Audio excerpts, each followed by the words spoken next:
I'm Jim Cunningham, and we're going to talk today about how to keep assets private and protect them from creditors. This is information only. I'm a lawyer. This is not legal advice. So, take this with a big dose of salt. I'm the managing partner at Cunningham Legal. I've got a lot of experience over 25 years. We have offices throughout California. We help clients not only in California, but Missouri, Texas, Virginia, Washington State, and Washington, D.C. I'm a certified specialist in estate planning, trust, and probate law, as well as a real estate broker, securities insurance licensed, and a pilot. If you're watching this on YouTube, we're doing this live right now, but if you're watching this on YouTube, please go ahead and subscribe. You can also click the share button. So if you think this is of high value to somebody else, you can share this. This is our team of lawyers, and we have 8 lawyers, and we have offices in Northern California and Southern California. So you can see the Golden Gate Bridge and someplace, I think, in San Diego or LA. And we have the second edition of the book, Savvy Estate Planning, What You Need to Know Before You Hire the Right Lawyer. You can go to our website and order the book. So a lot of updates there with the new tax laws for IRAs. So how do you keep assets private and protect them from creditors? These are two kind of, I would say, related issues. And this is not, if you're a Russian oligarch watching this, okay, we're right as we record this ridiculous invasion of Ukraine is happening. It's just unbelievable.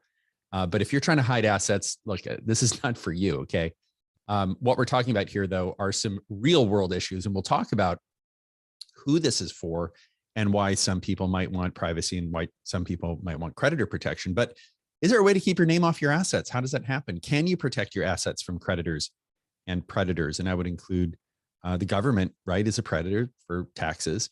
What about the legacy you leave a loved one? Can you protect that too? And, I think there's been a trend in law is to protect inheritances because they're getting bigger. And frankly, many people are inheriting when they're a lot older and they're looking at as a source of retirement. What about divorce, and what about lawsuits and bankruptcy? So these are some important ground rules. We are not talking about hiding your assets in your divorce. Folks, that's illegal, and that is going to get you into big trouble. We are not talking about hiding your assets in your own bankruptcy. Again, that's illegal. You can get in a lot of trouble. And when I mean trouble, I mean jail, okay? So this is serious stuff. We are talking about protecting your assets from lawsuits and what I would call enhanced bankruptcy protection, because there are some rules in bankruptcy that allow you to keep certain assets depending on the state that you live in. So if you're looking at, unfortunately, if you're looking at bankruptcy, you may really want to take a hard look at the jurisdiction that you're living in if you think that's on the horizon. We are talking about protecting your loved one's assets from creditors, bankruptcy, and divorce. And I will tell you, for many of our clients, they are very concerned that the inheritance they leave their son or their daughter, right? The inheritance that they leave a child of theirs, is that going to end up being split 50-50 in a subsequent divorce, meaning after the child inherits from the parent? So let's talk about we're going to talk about kind of 5-6 topics here. The importance of privacy and different structures, if it's an individual trust or an entity. The term entity for lawyers means an LLC, partnership, or corporation. We're going to also talk about a concept of inside versus outside liability. And it's very important to understand the difference between the two because the law views those very differently. Classes of threats. So we're going to go through the big classes of threats, the Avoidable transfers doctrine, and then some methods of protecting your assets. So for many of our clients, we do have clients who are crime victims. We don't have any informant clients, but we do have clients who frankly are, the victim of domestic violence, right? Maybe an ex-spouse. So how do you protect yourself from this spouse tracking you down? Actors, entertainers, athletes, politicians, and the ultra wealthy, really anyone who wants to maintain enhanced privacy. And something to know, real estate in California, all real estate transactions are public because documents are recorded. So if you have an address of a property, you can get the history of the deeds going back to the King of Spain, right? Because in California, all property was originally, after it was, taken from the native population, it ended up with the King of Spain. So we can trace that back all the way to that time. It's important to understand that these are public records. What does that mean? Well, you know who the person is who sold the property and the person who bought the property. And if you put those deeds together over a period of time, you get what's called a chain of title. So that is part of our the American system is public real estate records. So the example here, and we're going to talk about Amy a lot as an example. Amy, an actor, is cast in a new Netflix series and becomes well known. well, famous, right? Before she'd been acting for many years, and she just happened to hit, and this is actually a true story. This is one of our clients. She became famous, and then fans stand on her front lawn videoing her while she's in her house at night. And Amy reaches out to us and she says, look, what do I do? So maybe you need to move to a guard gated um, location. There are plenty of developments in California that you cannot have access to without going through a guard gate. Or you can move to some type of a secure building, right, with a doorman. Those are reasons why very wealthy people, for example, in New York City, live in a building with a doorman. It's because there's privacy. They're just not going to let anyone walk in there. So this is a real world example, and it's hard if you have assets in your own name, right?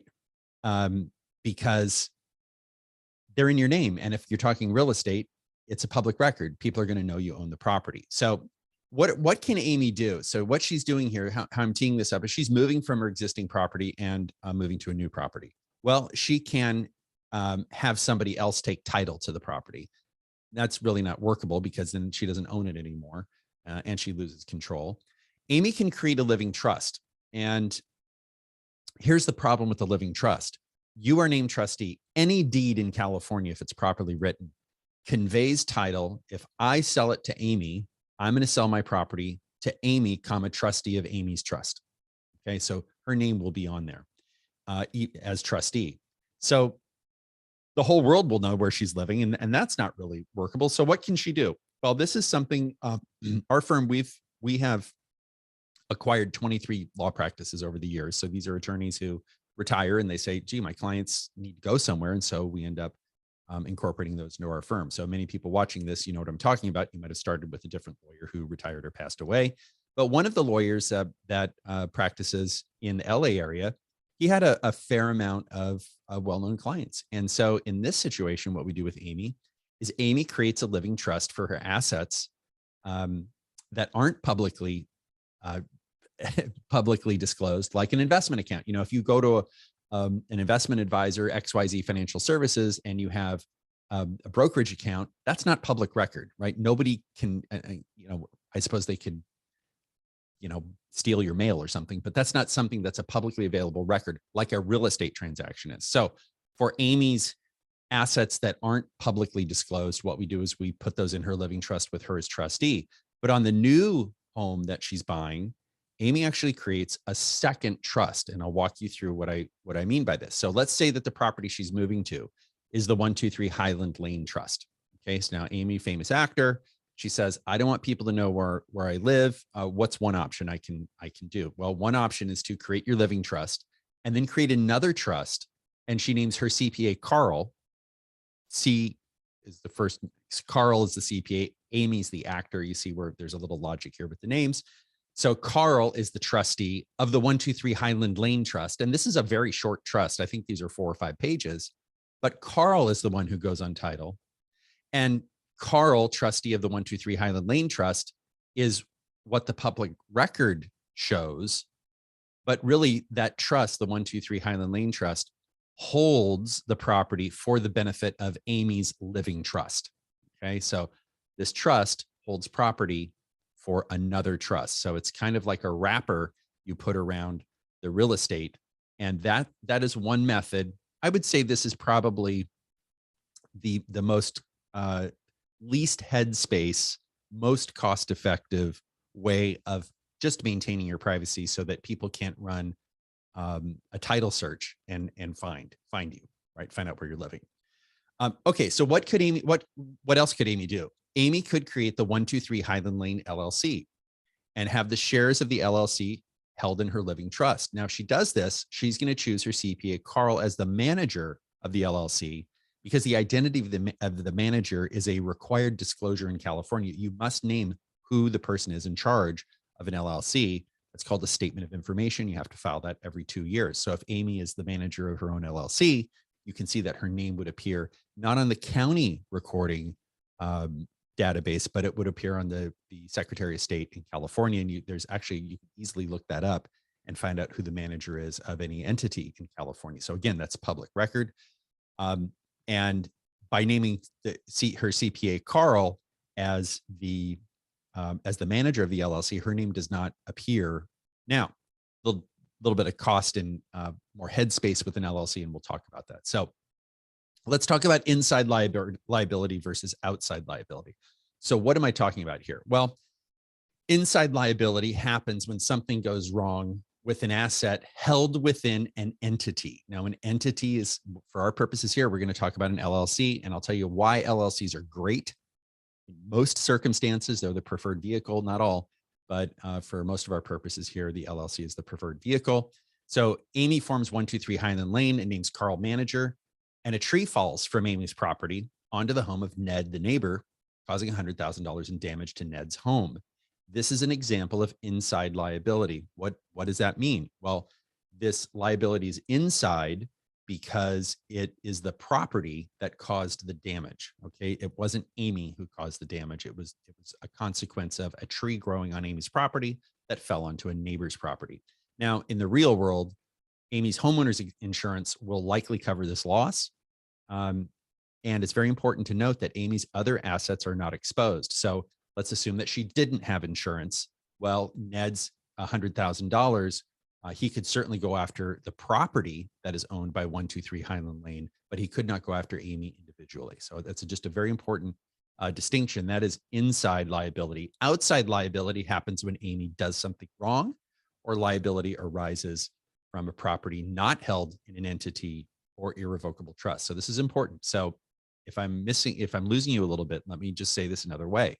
Outside liability happens when Amy herself does something wrong, right? Or she owns these properties in her own name, not in an entity. So this is kind of the classic law school example. Amy rear-ends a van with 10 doctors in it, each of whom suffer grave injuries. And the plaintiffs get a verdict of $100 million against Amy. So that is to pay the medical expenses and the lost wages for these doctors for the remainder of their lifetime. That is the Anglo-American concept of liability. This is tort liability. Tort is the French word for wrong. And this is outside liability because Amy was driving the vehicle. Her hands were on the car, foot was on the gas pedal, and she rear-ended these doctors. So all of Amy's assets are subject to the claims of creditors, all of her assets, including the 123 Highland Lane LLC shares. We're going to talk about this a little bit later. So there's a slight variation on this. There's an extra layer of protection that we can put in where Amy can protect the shares of her Highland LLC. So it's just some best practices.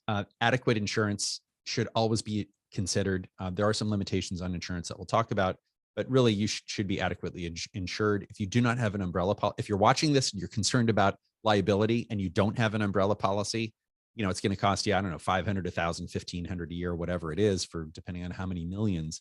An umbrella policy pays when your other policies run out of money or don't pay. So this umbrella policy is very inexpensive and can give people peace of mind. And you would want to talk to your insurance agent, typically the person who handles your property insurance on your home. You would want to reach out to that agent and say, hey, I saw Jim speak on umbrella coverage. Should I get this? Use of entities is a low cost, effective way of limiting inside liability. I would say if you're renting commercial property, even residential rentals, I would really encourage you to take a look at creating an LLC. There's a lot of liability, especially in California. There's a lot of liability that insurance does not cover. Mold is one of them. Wrongful eviction is another one. So there are a lot of rules if you rent property out to individuals in California that if you don't follow the rules, that's not covered many times by insurance. Limiting outside liability is trickier and often requires a higher cost, typically requires a little bit more headspace. And we'll talk about that a couple of times today. Headspace, like I just got to deal with this every year. I got to file a tax return, whatever it is. That requires a little more headspace than limiting inside liability. This is for you. If we're talking about your legacy that you're going to leave loved ones, you can structure it in a way, as you'll see, to protect it from outside liability without having to go through the similar sort of more complex structures if it's your own assets. So if you're leaving assets to somebody else, there are other tools available, but if these are your assets, there are fewer tools available. And we do have a question In Amy's case for outside liability, is the revocable living trust also taken into consideration for paying the 100 million? Yes. A living trust, something that's very important to understand, the way a law treats a living trust, it's something called an alter ego, which is another you. Okay. And what that means is that living trust is disregarded for liability purposes. A living trust does not provide any creditor protection or enhanced creditor protection, not than you otherwise would have as an individual. So I would say classes of threats. The number one threat in my mind is taxation. I mean, clearly, if you are earning money, I view that as a wealth tax because all you have is your labor January 1, and the government's going to take a chunk of that if you go out and get a job. If you have a bunch of cash sitting in a bank, the government's not going to touch it. Okay. So I view taxation as a real threat to your asset, and I believe your labor is an asset. And this does require you to be proactive, and it's pretty much 24/7, 365 days a year, especially in California. The federal government looks at years. The state of California looks at quarters, and they tax you on every quarter, essentially. And that means that to get the benefit of, if you're going to do some tax planning in a given year, if you do it in the first quarter, you're going to get a bigger tax benefit for California taxes than you would if you do it in the fourth quarter. Okay, you'll get less of a benefit. If you think you can evade taxes, you're wrong. If you say, well, I saw this thing and, this state never ratified I think it's the 17th Amendment, which is the income tax amendment. Yeah, that's a non-starter for me. That's not even real. The courts have ruled on that. You do have to pay income tax in the United States. And if you don't pay it, you have your assets seized and you go to jail. Tort liability. This is the car accident. Tort is, again, the French word for wrong. Often this is covered by insurance, but insurance has several limitations on it. First of all, insurance is typically limited in time, meaning you have an insurance policy that is good for a year, for example. It is limited in coverage. What do I mean by that? Well, certain things they won't cover you for, right? And certain things they will cover you for. And if you think an insurance company is not in the game of denying insurance coverage, I mean, that's, if you don't pay your premium, they cancel you pretty much right away. If you make a claim, you might have to hire a lawyer to go after your own insurance company to get paid on your claim. So they do tend to hold on to their money, and there's a claims process, and sometimes claims are denied. And then you also have limitations on your policy. So in Amy's case, where she ended these 10 doctors, if she has a $500,000 policy limit on her auto insurance, that's it. So that's going to cover 0.5% of the damages, but she's got to come up with the other $99.5 million. Debt collection. And listen, the purpose of this is not to teach people how to evade debts that they owe, but a lot of times you might co-sign for a loan. You might be vicariously liable. So you have an employee punch another employee in the nose. You're responsible for that. Okay. So I'm not talking so much about people not paying their bills. What I'm talking about is sometimes your assets are threatened through no fault of your own, but because of what the law says. Effective strategies do exist to counter the threat of creditors, and I put that in air quotes. Something to understand is avoidable transfer doctrine. Here's the idea: if your house is on fire, it's too late to buy fire insurance, right? You got to buy the fire insurance before the house is on fire. If you already have an obligation or a liability and attempt to give away your assets, that can result in an unwinding of the transaction. So Amy, in our case, remember Amy, the actor, the day after injuring the 10 doctors in the van, transfers all of her assets to her sister Sue in order to evade creditors. This is an example of avoidable transfer, and that transfer will likely be undone. So let's move on to some methods. What are the statutory protections? So ERISA is 100% protected. The example I give is O.J. Simpson,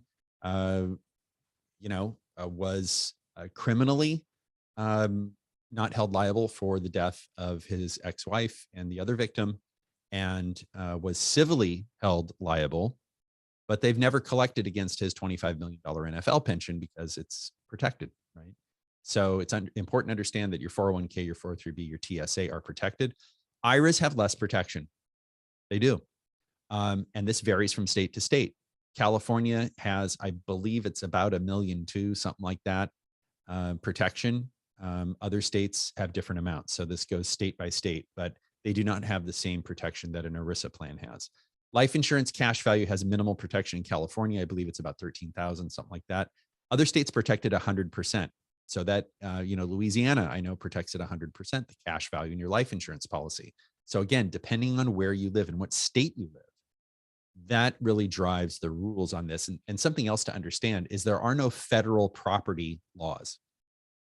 When the federal government needs to decide if you own something or not, they look at the applicable state laws. So there's no federal property law. This is all state laws, and states are free to pass a law that says the cash value in a life insurance policy is 100% protected. California recently, this happened during COVID, the governor of California signed a bill into law that expanded the homestead exemption. So this protects your equity. It used to be 75 or 150,000. Now it's up to 600,000 in some counties, and it depends on the average price of a home. So this is a significant expansion of creditor protection, quite frankly, in California. All the lawyers, I got to tell you, we were all shocked when this thing passed, because this is not normally what California does. They don't typically protect people like this, like they do in other states. And then lastly, California has a very powerful tool. We have a webinar on our YouTube page, and I really encourage you to kind of poke through that YouTube page. But we do have a California Private Retirement Plan webinar, and that's a really interesting method. And what this does is it's a way to designate certain assets as retirement assets and have these assets protected from creditors. So California Private Retirement Plan, and we use Trust CFO in Roseville, and they're the administrator for our clients' California private retirement plans. There's a right way to do it and a wrong way. If you Google this, you'll say, well, they don't work. Well, yeah, they don't work if they're done wrong. If the house is on fire and you set up your California private retirement plan, it's too late. And so many times those bad cases, the bad cases make bad law, in the sense that those are examples of how they went wrong. And, the ones that go right, they're out there, but that does require some work. It does require some money. It does require some headspace. So it's not something where you sign a piece of paper and you're done. You have to do a lot of stuff. Anonymous asks, how can Amy put the home in the revocable living trust? Will she first put her home in her name and then move title to the living trust? Well, no, Anonymous. So the example here is she's moving from her existing home because it no longer suits her needs. There's no privacy. She's moving to a guard gated home. The purchase of that home would be in either the Highland Lane, the 123 Highland Lane Trust with Carl as trustee, or 123 Highland Lane LLC with Carl as the manager. So her name would not appear on title on the new property, would not be in the chain of title. What are 403B and TSA and ERISA? So 401k is what pretty much everyone's familiar with. A 403B and TSA are for public sector employees, for nonprofits and public sector employees. So if you're a teacher, you don't have a 401k. If you're a teacher at a public school, you have something else. So next is, we talked about that. Let's talk about domestic asset protection trust. So this is a trust for you. This is a method. If you say, gee, Anonymous asks, what does ERISA? ERISA means the Employment Retirement Income Security Act, passed in 1974. Are the funds protected if the 401k, IRA, Roth IRA, or in an IRA Legacy Trust? Yes. So ERISA is the Employee Retirement Income Security Act. If you use an IRA Legacy Trust, and we'll talk about that in a little bit, those are protected for a different reason, not because they're an ERISA account, but they're protected because they're in a spendthrift trust. How do you homestead your house in California? That's a really good question. I have heard that you automatically get it. It's a form you fill out and you can file at the county. So that's something that Kim will probably want to add to this on YouTube. We can put a link in the notes. So a domestic asset protection trust is an irrevocable trust created by you for you. So if you say to yourself, Amy says to herself, I want to take some money and I'm going to put it away in a vehicle where I know it's always going to be there and it's going to be protected from my creditors. Okay. She creates a Nevada self-settled spendthrift trust. Now, a spendthrift trust says that Amy cannot hypothecate, which is borrow against, transfer, sell the assets of this particular trust. So she is relinquishing the decision-making authority on when and whether she receives these assets to a third-party trustee. So she creates a domestic asset protection trust. She puts assets into this irrevocable trust. Amy is the beneficiary, and I use Premier Trust in Las Vegas because that's who we use. That's a preferred partner of our law firm, and they're based in Las Vegas. And Premier Trust serves as trustee and makes distributions to Amy. There's a 2-year baking period, right?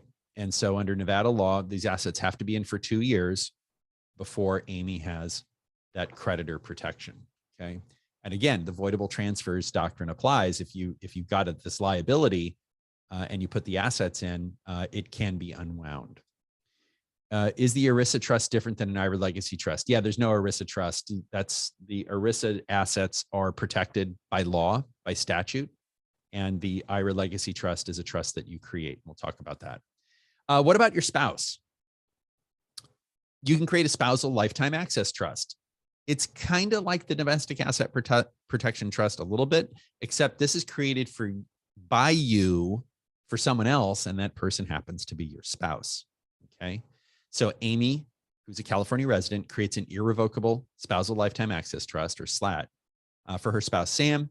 Amy transfers Amy's separate property. This is really important. She's not transferring community property. She transfers her separate property for the benefit of Sam during Sam's life. Amy can have no role, cannot be trustee, can't be beneficiary. And then this also removes assets from Amy's estate as well. So for those of you who are looking at taking advantage of the expanded $12 million per person death tax exemption. So if you're married, it's $24 million. That'll get cut in half in 2026. And we have a lot of content on our YouTube page about this. If you're thinking about making some gifts to take advantage of that, this is one of the tools that many of our clients use. And if you say, wow, this is great, Amy can do a SLAT and Sam can do a SLAT, and problem solved, asset protection. You got to watch out for something called the reciprocal trust doctrine. Again, doctrine's not a law. Doctrine is a bunch of commentary and cases, and it's not like a statute that's written down. But if Amy and Sam do these reciprocal trusts, then the courts will ignore them, right? If they make a finding that they're a reciprocal trust. So we have another question. Is there a 3-year look back period for IRA Legacy Trust? No, the IRA funds, the IRA Legacy Trust, when you pass away, those assets transfer to the IRA Legacy Trust. That only happens when you pass away. So those are included in your estate. So trust for others. So we've talked about a trust for you. We talked about a trust for your spouse. What about the other people in your life? Well, there are 3 variants of what we call a spendthrift trust. And for those of you who've seen our content or you've read the book, we call it the Inheritance Protection Trust. An Inheritance Protection Trust is a trust for a responsible beneficiary, okay? And but you want the protection from divorce and creditors. So that Inheritance Protection Trust, instead of you just giving your son or your daughter a check, right? Your trustee, when you pass away, here you go, here's your inheritance. That has a protective wrapper around it, which is this Inheritance Protection Trust. And this is designed to reduce the threat of divorce, meaning you pass away and you leave an inheritance to your son, and then your daughter-in-law divorces your son. There's going to be a question: is that property community property or separate? All property acquired during marriage is community property, except property that's acquired by gift or divorce and doesn't later become community property. So if the son says to the wife, hey, this is in my name, but I really think it's ours and I'm treating this as ours, and starts making payments on the mortgage on a community asset, that's now running the risk of having that go from separate property to community property, subject to a 50-50 division. A doleed out trust is what we would call like a typical spendthrift trust. That's where you have a beneficiary who's not exactly financially responsible. You don't want to disinherit the person, but if you give this person $1 million, they're going to blow it, or their spouse will blow it, right? Quickly.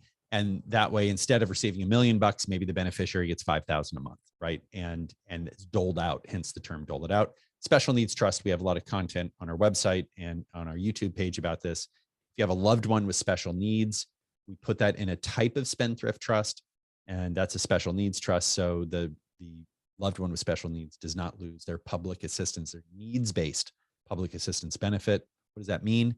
Well, if you're on SSI, supplemental security income, and you inherit a bunch of money, you can lose a whole bunch of benefits. Section 8, you can lose your monthly check. You can just lose a whole host of benefits. IRA Legacy Trust is a variant of the spendthrift trust. We carve it out because it's a separate, the trust is designed completely differently than a living trust. This is designed to receive an IRA. And the chief advantage of an IRA trust is you have a plan for your IRA money, meaning if your son or daughter inherits this IRA in his or her own name, it's subject to a divorce. But it's even worse because if the judge orders that the property be, that the divorcing spouse get half of that IRA, that means that that money may have to come out of the IRA, and the child may have to pay taxes on it. And then who pays the taxes? You can see the problem there. You also can do a little bit of tax arbitrage. You can name a Premier Trust as the, or a Nevada trustee, or a South Dakota trustee, or Alaska trustee as a trustee of the trust, and have that trust based in that other state jurisdiction to at least delay payment of state income tax when the distribution comes out of the IRA. And then the dynasty, also known as a generation skipping trust. There's a regular one. That's where the trust is deemed the taxpayer and the trust pays the taxes. There's another one where the grantor, the person who's making a gift of the property, is deemed the taxpayer, even though they don't own any of it. And you may say, Jim, that's completely idiotic. Why would I give away a big pile of money and then be stuck with the tax bill? It's because someone's going to pay the tax bill. And if you're trying to get your estate down, your taxable estate down, it's a good way to make effectively a backdoor gift of taxes paid to the beneficiary. And then a beneficiary deemed the grantor. It's a little bit more sophisticated. That's where the assets do go into a generation skipping trust, but the beneficiary is deemed, the person who receives the money is stuck with the tax bill personally. Personal tax rates are paid out at a lower rate than trust tax rates. So if you have your regular dynasty trust is going to pay the maximum tax rate after about $13,000 in income. If you're an individual, you have the benefit of tax brackets up to about $400,000 in income. I know it's a lot to throw at you, but just some food for thought. Let's talk about why LLCs are awesome. We have a couple of questions here. Will the RLT after the parent's passing become an inheritance protection trust? Yes, if those provisions are in the trust, yes. Anonymous asks, can an inheritance protection trust still be formed if one parent has passed and the other parent, due to cognitive decline, has been deemed incapable of making decisions? The children are the successor trustees and beneficiaries. Anonymous, potentially, if you have the power under the durable power of attorney to modify the trust, and companion provisions in the trust that permit the living trust to be amended using a durable power of attorney. So I would say on that one, definitely give us a call and we can help you out with that. So corporations have advantages and disadvantages. They provide limited liability. I would say they're suboptimal for holding investments like real estate for a lot of reasons. Partnerships are great for real estate, but you need two people to make a partnership. You can't have a partnership of one, right? You just can't. General partners also have unlimited personal liability. Limited partnerships are great, but at least one person has to be a general partner. And we typically set that up, or we used to set that up with a corporation being the general partner to limit the unlimited liability of a general partner, if you're even following this at this point. But it does increase the cost, administrative expense, and again, headspace. And I got to tell you, what am I, 52, 53 now? The older I get, the less complex I want my personal life to be. It's like, you know what? I'm kind of over the complexity, but I will tell you, sometimes there's a necessary level of complexity. And it was the very famous Italian author who said, I would have written a shorter letter, but I didn't have enough time. And I will say the hardest thing as a lawyer is not to do lawyering, but it's to kind of pare it down and make the plan as simple as possible while still reaching the client goal. So corporations are great, but they've got some drawbacks. Partnerships are great, but you need two and a general partner and unlimited liability. What if the corporation and the partnership had a baby? What if they had that? And since it is March, early March, when we're recording this, Mardi Gras is going on, or Carnival's going on, I had to put the little king cake baby in there. It's an homage to all things from New Orleans. But a limited liability company is the best of both worlds. You have limited liability. Remember, a partnership requires one general partner that has unlimited liability. Limited liability company gives you limited liability. It's in the name, right? You can be taxed as a partnership or a corporation. That's S and C. So S is pass through, C is like Apple, where they pay tax at the corporate level. You can also be taxed as something called a disregarded entity. What is a disregarded entity? That means you file a state tax return for your LLC, but you do not file a separate federal return. And this is really important. And again, this makes it a little easier. In California, couples can choose to be taxed as a partnership or a disregarded entity because it's a community property state. If you're taxed as a partnership, you have to file a separate federal, in addition to the state form, separate federal form that increases the care and feeding, increases the headspace, increases, in a sense, the complexity. And an LLC taxed as a corporation has to file both the federal and state. The advantage of an LLC is you get to choose, is the LLC going to be taxed as a corporation? Is it going to be taxed as a partnership? Or will it be taxed as a disregarded entity? So this gives us tremendous flexibility. And this is one reason why LLCs are awesome. Now, I will tell you, operating businesses are typically corporations for a variety of reasons. Real estate is typically held in an LLC, taxed either as a disregarded entity or a partnership. If you have two taxpayers, you can't be a disregarded entity. You got to be a partnership. Holding companies, and I'll explain to you what a holding company is as we go through this example with Amy.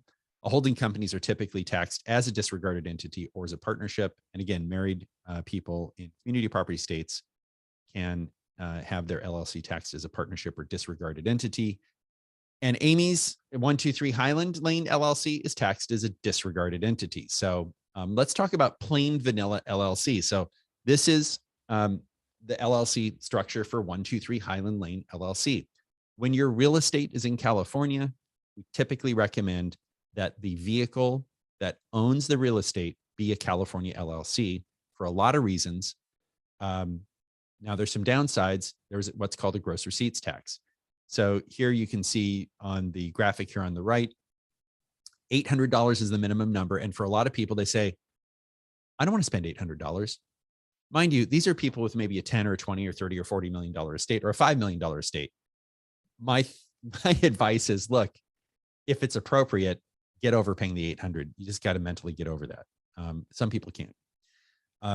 You can provide for third-party management. And this is really, really a cool aspect of an LLC is if you don't want to be the manager of the LLC for whatever reason, maybe it's privacy or whatever it is, you can have a third party manage this LLC. And that's a slightly different structure than a corporation. And this contains the inside liability to the entity, right? Remember 123 Highland Lane LLC and the tree that fell over. This contains that liability to the entity. And in California, there is a gross receipts tax. Now, what does a gross receipts tax mean? Well, if you're a grocery store and your gross receipts are 10 million and your expenses are $9,900,000 and you're pocketing $100,000, you're going to pay an $11,000 gross receipts tax, $11,790. You can see why operating businesses, certainly if you have inventory and you're on thinner margins, many times they won't choose to be an LLC. They will be a corporation. Corporation does not have the gross receipts tax. So there's a variant of the LLC. And before we get to this, I will answer this one question. And for those of you, if you have a question, go ahead and put it in the Q&A. We're getting toward the end of our time here together. Is it better to name your revocable trust as beneficiary instead of the children as beneficiaries for the 401k IRAs to protect against divorce? I would say it is better to use in the hierarchy, if you're concerned about the IRA that is going to go to a child, if you're concerned about that child's divorce, the best planning structure is the IRA Legacy Trust. That is the best planning structure. Next, your only other option is an individual, because I'll tell you what happens in the real world. People say it's okay to leave your IRA to a living trust. What ends up happening is the institutions cannot deal with it. And meaning they just can't, they don't know what to do. They say, well, we just typically give this to the individual child. So if you leave it to your living trust, it ends up typically going to the children in the proportions that you reference in your living trust. So I would say the optimal planning strategy would be the IRA trust. Parents have a living trust with multiple assets, all with a low cost basis. One parent passed in 2022 and the other's living. Is a step up in basis for the surviving spouse automatic? It depends. If the property is community property, It gets an adjusted cost basis. How do you know if it's community property? That's where the lawyering comes in. Are there federal tax proposals from last year still possible?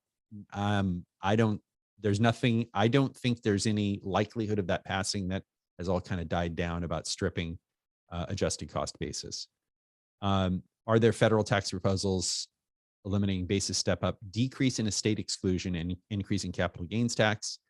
And can they be effective prior to the 2022 death? I wouldn't, I don't know. Yeah. I mean, I suppose they could pass a law, but this has to go through Congress. I see that as a very low probability, something like 0 plus an unknown small fraction. I wouldn't worry too much about that. Here's what you do need to worry about.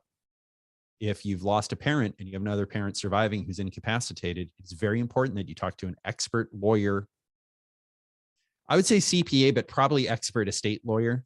You're going to want to consider whether or not to file a 709 portability death tax return that gives the surviving parent the ability to inherit a $12 million exemption from a deceased spouse.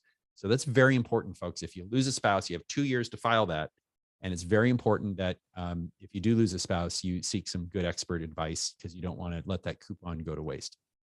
How's putting home in the LLC different from putting the home in an irrevocable trust, which is good? Well, it depends. I would say the vast majority of our clients have their assets in a living trust, and they don't want privacy, but some do want privacy. You also have the issue of a personal use asset in an LLC. An LLC is a business. So if you own that LLC, you should be paying rent. And the rent goes back to yourself, so it's not taxable. And are you making an end run around the SALT cap? Maybe. I don't know. It's a little bit outside of this. Is not so much a tax webinar as it is a asset protection webinar.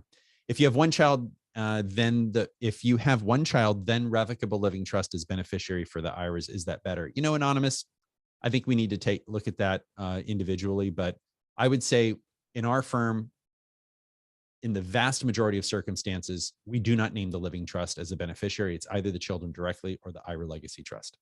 So let's talk about a close LLC.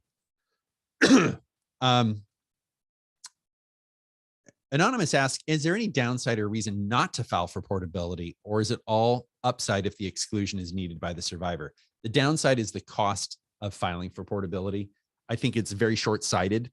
The professional fees to file for portability, I think, is extremely short-sighted. Not to consider it. I'm not saying do it. I'm just saying consider it. If you're a professional, if you're a lawyer or a CPA, and you counsel somebody not to file for portability, I believe as a professional, you're taking excessive liability or excessive risk, because if we don't know, we can end up with $1 million death tax exemption in 10 years. Who knows what's going to happen? We just don't know, right? Wyoming is the preferred jurisdiction for what we call a close LLC. This is not close LLC. It is not closed with a D in there, LLC. It's close, meaning proximate. These are designed with small businesses in mind, and it allows close companies to sidestep some pretty onerous formalities. This can be a single member LLC, and this is very important. So this is in Wyoming, it is an LLC, and everything, all the IP, the intellectual property, is contained in the operating agreement. So corporations have corporations have bylaws, partnerships have partnership agreements, and LLCs have operating agreements, okay? So we use these terms of art. They're all kind of the same document. The document's for the same purpose, but we use different terms.